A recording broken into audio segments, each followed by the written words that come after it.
Ce qui se passe aujourd'hui se passe dans une salle que j'ai eu la chance moi-même de découvrir en tant que spectateur de grandes compétitions de handball.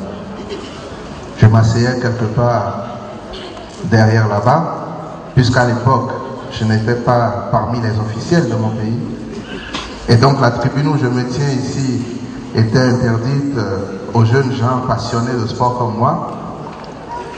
Et je me tenais souvent derrière les buts, d'un côté ou de l'autre. C'était le côté le plus ouvert, le plus accessible. Et c'est ici même, et dans une autre salle, le Hall des Arts, que j'ai vu évoluer les grandes équipes de notre pays, Pélican, Flowers, que j'ai vu de belles équipes du Cameroun, que j'ai vu Primero Agosto de l'Angola, que j'ai vu les Algériens, ainsi de suite, les Égyptiens, les Congolais, le Burkina et consorts. Et donc je vis ce moment avec beaucoup d'émotion, parce que je l'ai promis au chef de l'État, révéler le Bénin qui est le challenge du gouvernement dans son ensemble peut très bien passer par le sport. Aujourd'hui, ce sont des jeunes compétiteurs de 6 pays qui se retrouvent, mais c'est aussi 10 directeurs techniques nationaux avec des experts de la Fédération française de handball et une star du handball français que nous avons vu à la télé dans les buts de l'équipe française de handball, loin ont contribué à la tenue effective de cette manifestation. Alors je ne vais pas vous autoriser, puisque je l'ai déjà autorisé, mais je vais vous demander de profiter de ce spectacle, de découvrir une fois encore à quel point l'Afrique est talentueuse en termes de sport en général et handball en particulier. Et je vais me contenter de vous souhaiter un très bon séjour dans le pays des championnes en titre dames du Challenge Trophy.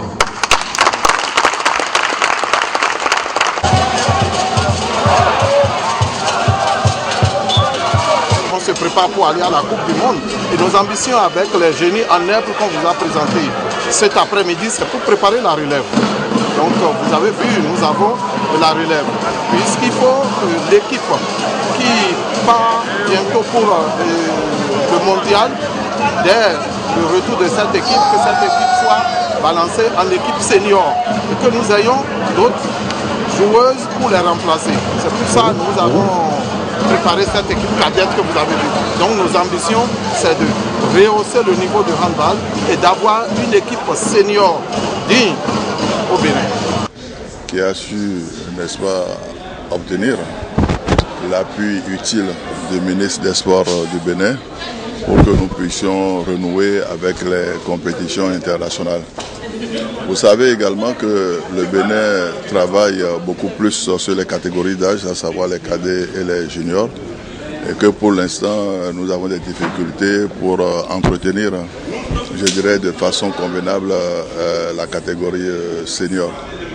Je veux croire que ce premier regroupement ici à Cotonou traduit la relance, n'est-ce pas, de l'organisation des événements de handball au Bénin et que c'est le début d'une série, n'est-ce pas, de compétitions ici à Cotonou. Comme vous le constatez, en ce qui concerne cette catégorie, c'est l'expression même je dirais, du cercle d'apprentissage, que cela soit les joueurs et de façon précise les joueuses, que cela soit les arbitres, que cela soit tous les acteurs.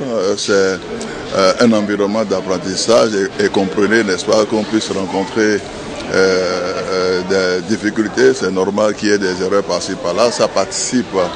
Pour nous, l'organisation des compétitions de catégorie d'âge participe de la formation et souffrir quand même que certaines erreurs soient admises pour garantir un avenir meilleur, n'est-ce pas, au plan de la performance. Donc moi, je suis totalement satisfait de ce qui se passe.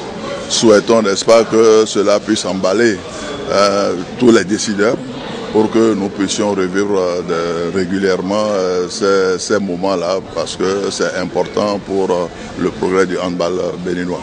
Jusqu'à preuve du contraire, la CAN 2018 se déroulera au Gabon. Nous sommes en train de travailler à cet effet. D'ailleurs, une mission que je vais conduire va se rendre au Gabon d'ici quelques semaines, à la fois pour vérifier le niveau d'exécution des travaux au niveau de la salle qui restera une salle de référence, une salle nouvelle. Occasion également pour procéder au tirage au sort parce que nous serons à 3 mois de l'événement. Il faut bien évidemment répondre aux exigences des organes de presse parce que pour un bon marketing, si on veut bien vendre, il faut que le calendrier soit disponible. Nous travaillons à cet effet. Pour l'instant, je confirme bel et bien l'espoir que le Gabon abritera l'édition prochaine de la CAN.